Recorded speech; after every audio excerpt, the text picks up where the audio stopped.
Türk Dövlətləri Təşkilatının zirvə görüşü ilk dəfə olaraq təşkilatın müşahidəçi üzvü olan ölkədə keçiriləcək. Yolumuz Macaristanadır.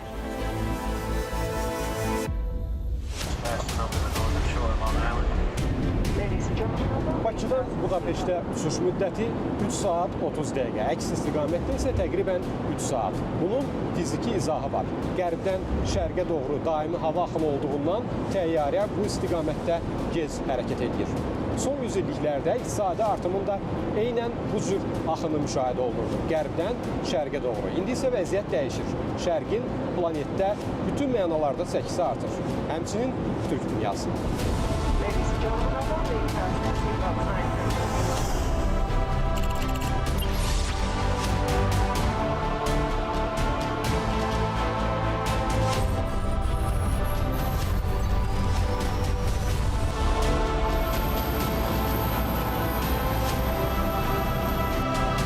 Sağ olun.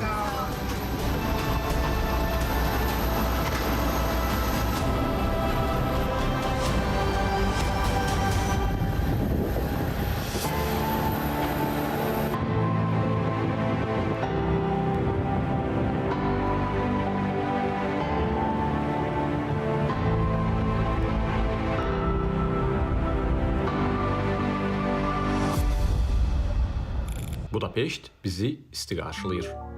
Təxminən 20 dərəcə. Diplomatik hərarət də öz yerində. Macaristan paytaxtı bugün öz Türk-Hun kökünə doğru daha bir addım atır. Türk Dövlətləri Təşkilatının qeyri-rəsmi zirvə görüşü burada keçirilir.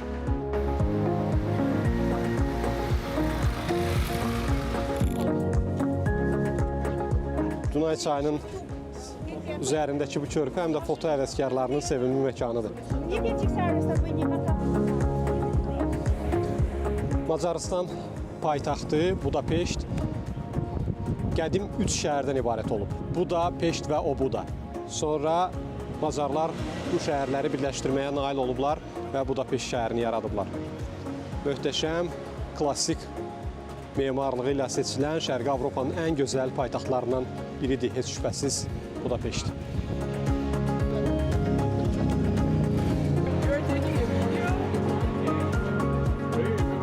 For Azerbaycan Television. Azerbaycan, Türk müsün? Azerbaycan. Azerbaycanlı mısın? Bəli. Ben de Türk'üm. Hoş geldin. Selam.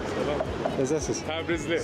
Doğrudan mı? Doğru, Təbrizliyim. Görürsünüz. Hala mən tutursan, Ha. selam olsun sizlere. Azerbaycan televizyonu. Bəli. Aa, çok müftəxərəm. Görün, gəlib Budapeştdə Macaristanda qarşılaşın. Bəli. İtalyadan gəldim. İtalyadan gəldim. Xoş oldu. Utandım da. Təşəkkür. Çok hoş. Uğurlar.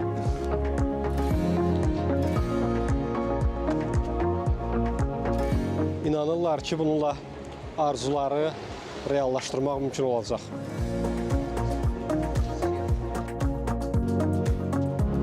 Budapeşt küçələrini Türk Dövlətləri Təşkilatının bayrağı bəzəyir.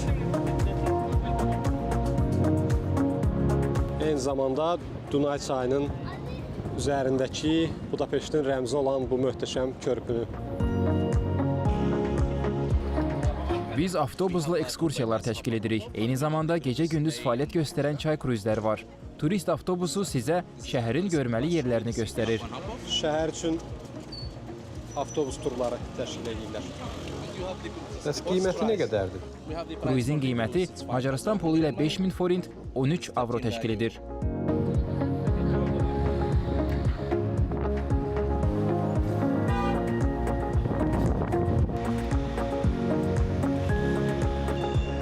Zirvə görüşü ilə əlaqədar olaraq şəhərdə təbii ki, təhlükəsizlik tədbirləri də gücləndirilib.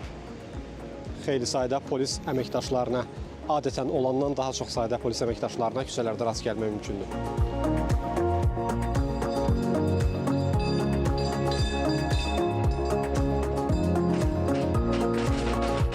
Budapeştin nəqliyyat yükünü xüsusilə bu qatarlar çəkir. Onların gediş-gedişi heç bir dəqiqə intervalı ilə də deyil.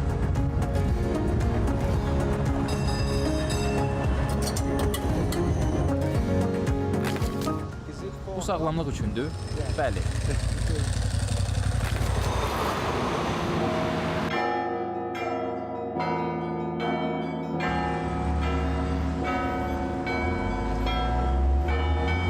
Sinagog. Budapeşt küçələrində sinagoglara çox rast gəlmək mümkündür, çünki burada təxminən 100 minə yaxın yəhudi yaşayır. Baxmayaraq ki, onların Budapeştlə bağlı acı xatirələri də var. İkinci Dünya müharibəsində faşistlər tərəfindən minlərlə yəhudi qətlə yetirilib. Onların bir hissəsi hətta güllələnərək Dunay çayı sahilində bu çaya axıdılıb.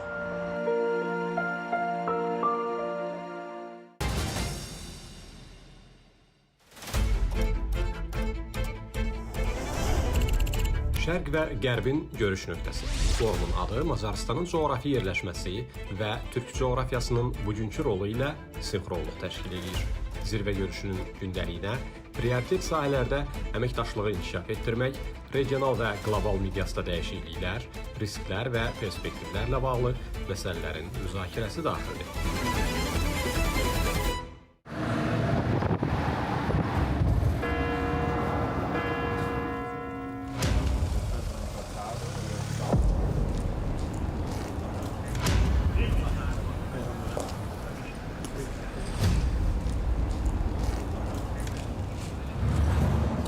Átadom a telefont.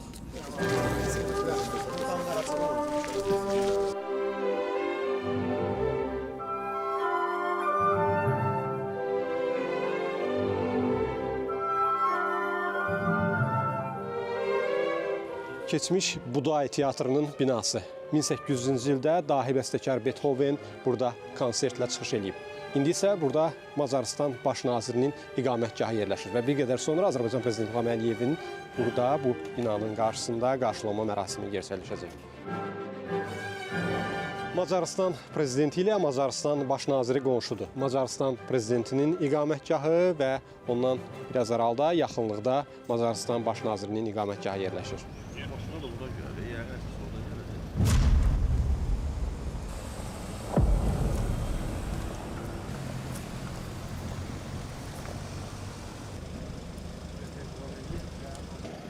Prezident İlham Əliyev və Macarıstan baş naziri arasında məhdud tərkibdə və geniş tərkibdə görüşlər keçiriləcək. Macarıstan baş nazirinin iqamətgahının qarşısında liderlər görüşürlər.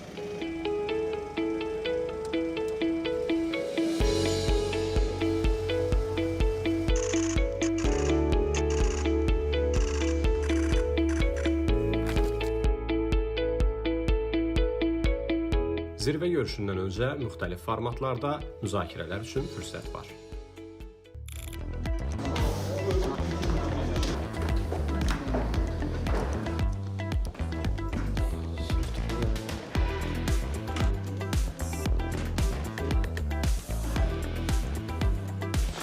Bir qədər sonra Prezident İlham Əliyev və Macarıstan baş naziri Viktor Orban mətbuat üçün açıqlama ilə məhz bu zalda çıxış edəcək.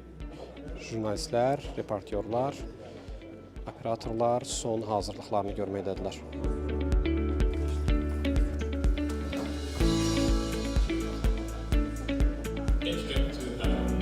Operatorlarla bərabər səs rejissorları, o cümlədən Azərbaycan televiziyasının səs rejissoru iş başındadılar və təbii ki, tərcüməçilərimiz. Hello. Salam. Siz tərcüməçisiniz? Bəli. Which language we Hansı dillə tərcümə edəcəksiniz? translate? İngilis dilinə. English. Yalnız ingilis dilinə? Bəli, ingilis dili. Digər kabinədəki şəxs isə Azərbaycan dilinə tərcüməyə məsuliyyət daşıyacaq. Azərbaycan dilinə? Bəli, təşəkkür edirəm.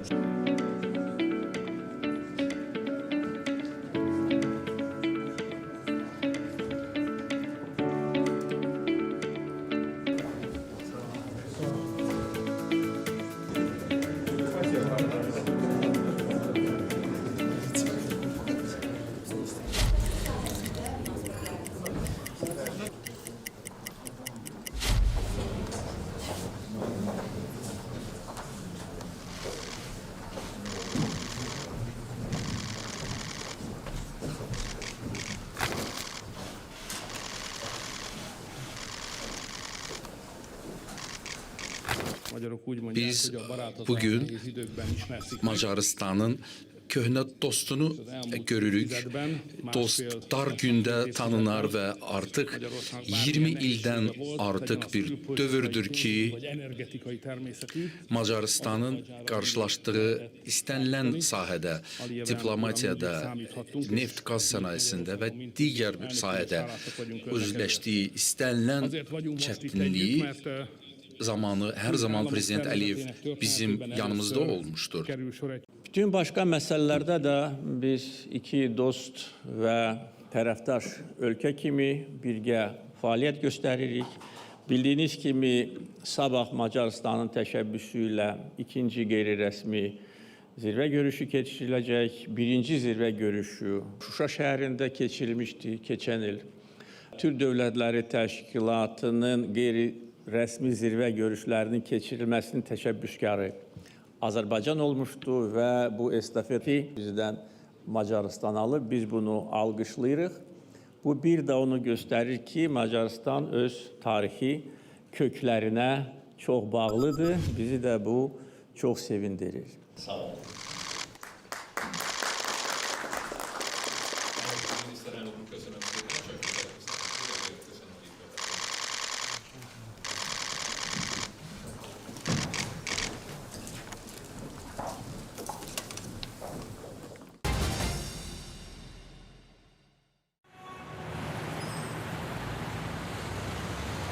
Doğu ile Batı'nın buluştuğu nokta temasıyla liderler bu zirvede bir araya geldiler.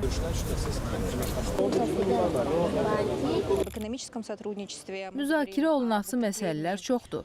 İqtisadi əməkdaşlıq, ticari-siyasi əlaqələrin möhkəmləndirilməsi, bu təşkilata üzv olan ölkələrin dünyadakı münaqişələrin həllinə az-çox eyni baxış bucağı var. Dövlət başçılarının burada bir araya gəlməsi çox önəmlidir. Bu, həm də Türk dünyasının bütün məsələləri birlikdə həll etməyə hazır olduğuna dair mesajdır. Türk dünyası anlayışı getdikcə genişlənir, əlaqələr daha da güclənir.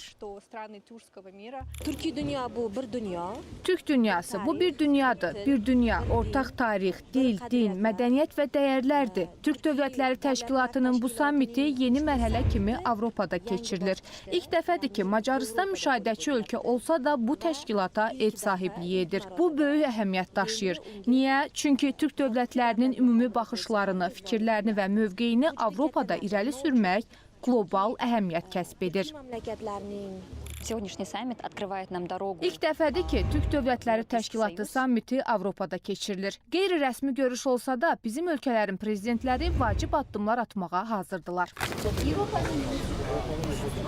Bir qədər sonra zirvə görüşündə iştirak edəcək dövlət başçıları bu meydana daxil olacaq. Hazırda jurnalistlər onları qarşılamaq üçün son hazırlıqları görürlər.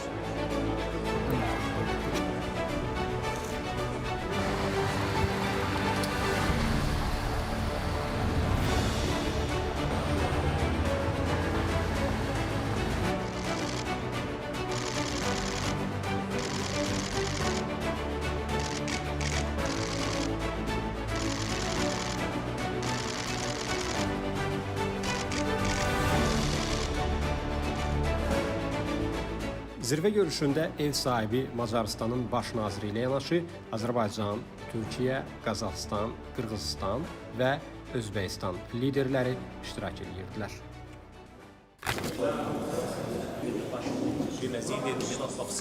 Media mərkəzində də jurnalistlər iş başındadılar. Canlı bağlantılarla öz tamaşaçılarını məlumatlandırırlar. Eyni zamanda materialları göndərmək, ötürmək üçün burada imkanlar var. Monitorlar bütün tədbiri izləməyə, eyni zamanda tərcümə qurğuları vasitəsilə onları dinləməyə və başa düşməyə imkan yaradır.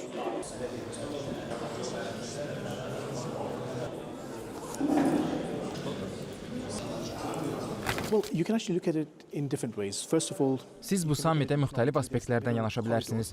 İqtisadi perspektivdən baxsaq, orta dəhliz mühüm əhəmiyyət daşıyır və Azərbaycan, Türkiyə, eləcə də digər üzv dövlətlər bu layihə üzərində işləyirlər. Dəhliz Avropa ilə Çini əlaqələndirəcək və bu faktor Türk Dövlətləri Təşkilatının bütün üzv dövlətləri üçün əhəmiyyətlidir. Siyasi baxımdan təşkilatın bir alyans kimi fəaliyyət göstərməsi ölkələrə siyasi nüfuz gətirir.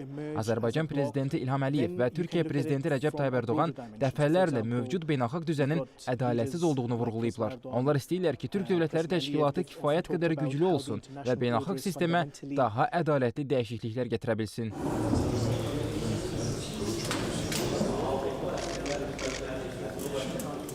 Türk dövlətləri ilə nəqliyyat sahəsində əməkdaşlığımız güclənir.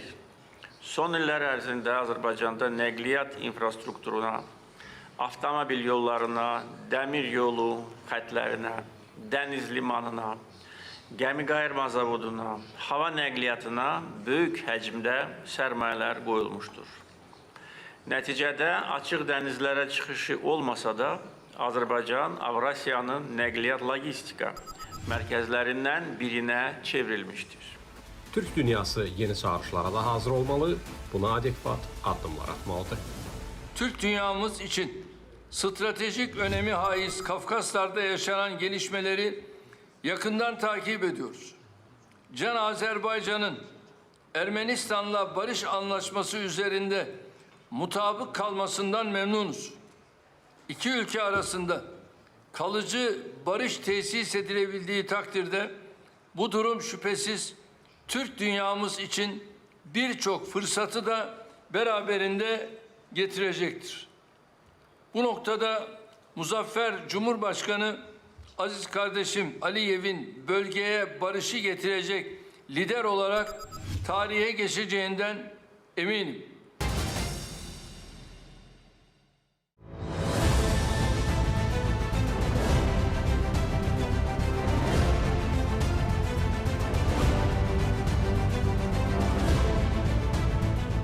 ...2009-cu ildə Naxçıvandan başlanan bu yol Dunay çayının sahillərinə qədər gəlib çıxıb. İndi Türk Dövlətləri Təşkilatı yalnız müzakirə klubu deyil, mühüm qərarların qəbul edildiyi, üzv ölkələrin siyasətlərini uzlaşdırdığı ciddi təşkilatdır. Türk dünyası 200 milyondan çox insanın yaşadığı geniş bir coğrafiyanı əhatə eləyir və böyük iqtisadi potensiala, enerji resurslarına, nəqliyyat yollarına və müasir hərbi imkanlara malikdir. Türk dünyası böyük bir ailədir. Bir-birimizin milli maraqlarını nəzərə alaraq bundan sonra da qarşılıqlı dəstək və həmrəylik göstərməliyik. Prezident İlham Əliyev Azərbaycanın xarici siyasətində Türk dünyasının yerini bir daha ötən ilin əvvəllərində son prezident seçkilərindən sonraki and içmə mərasimində ifadə eləyirdi. Türk Dövlətləri Təşkilatı çərçivəsində səylərimizi davam etdirəcək. Bu bizim üçün prioritetdir. Mən bunu açıq demək istəyirəm. Yəqin ki, indi aparılan siyasətdə hər kəsə bunu aydın göstərir. Bu bizim üçün əsas beynəlxalq təşkilatdır. Çünki bu bizim ailəmizdir. Bizim başqa ailəmiz yoxdur. Bizim ailəmiz Türk dünyasıdır.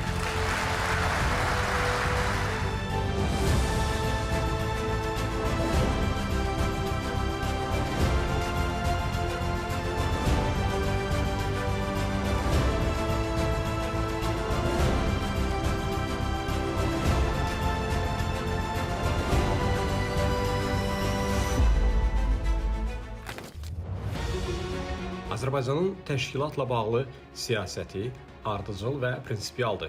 Siyasi həmrəylik, ticarət dövriyyəsini artırmaq, yeni sahələrdə əməkdaşlığı şaxələndirmək və s. Yeri gəlmişkən, bugün Türk Dövlətləri Təşkilatı üzvləri arasında ticarət dövriyyəsinin həcmi 45 milyard dollara bərabərdir.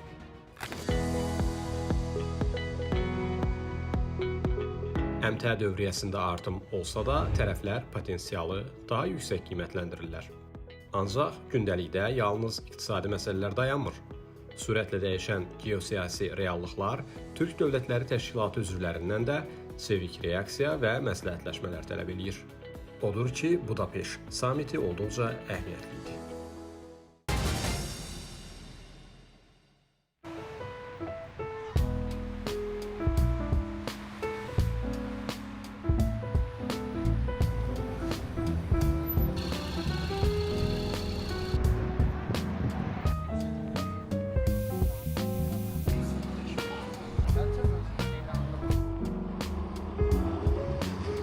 vaxta qədər liderlər ildə bir dəfə olmaqla rəsmi zirvə görüşlərində bir araya gəlirdilər. Azərbaycan prezidentinin təşəbbüsü ilə ötən il Şuşada keçirilən qeyri-rəsmi zirvə görüşündən sonra dövlət başçıları ildə 2 dəfə masa ətrafına yığışırlar.